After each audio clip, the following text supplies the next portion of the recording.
Hi friends అందరికీ. ఇగో మా కోడైతే నిన్న పిల్లలు చేసింది.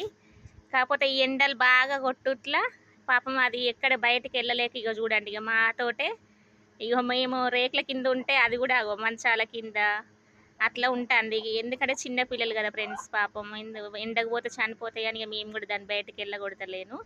సాయంత్రం అయిన తర్వాత కొడతా. కాకపోతే కోళ్ళు చూడండి, ఒక తల్లి ప్రేమ అనేది అంటే ఎట్లా ఉంటుందో. నిన్న పాపం అట్లా జరిగిన సంఘటనలో ఆ అమ్మ పాపం తన బిడ్డని ఎలా గుండెలకైతే హత్తుకుందో, ఇప్పుడు ఈ కోడి కూడా ఇలానే తన పిల్లలను ఇంత ఎండలో కూడా ఇట్లా మేపుకుంటూ అంటే పిల్లలను పోషించుకుంటుంది. అంటే ఒక తల్లి ప్రేమ అనేది ఈ ప్రపంచంలో అసలు వెలకట్టలేనిది. పక్షులకైనా జంతువులైనా మనుషులైనా తల్లి ప్రేమ అంటే అన్నిటికీ ఒకటే ఫ్రెండ్స్.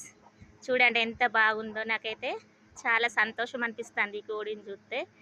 పాపం పిల్లలు అసలు ఎండ అటు బాగా కొడుతుంది. ఇక అది అందుకే ఇట్లా నీడకచ్చి ఇక ఇక్కడ ఉంది చూడండి. ఒక అంటే ఇప్పుడు ఈ ఎండాకాలంలో పాపం వాటికి నీళ్ళ, పక్షులకైనా జంతువులకైనా వాటర్ లేక కూడా చాలా పక్షులు జంతువులు చనిపోతాయి. మనం కూడా చాలా వాటి పట్ల భక్తితో ఉండాలి, ప్రేమగా ఉండాలి పక్షుల పట్ల, జంతువుల పట్ల ఫ్రెండ్స్. చూడండి అటొక్క కోడి వెళ్తుంది. బాయ్.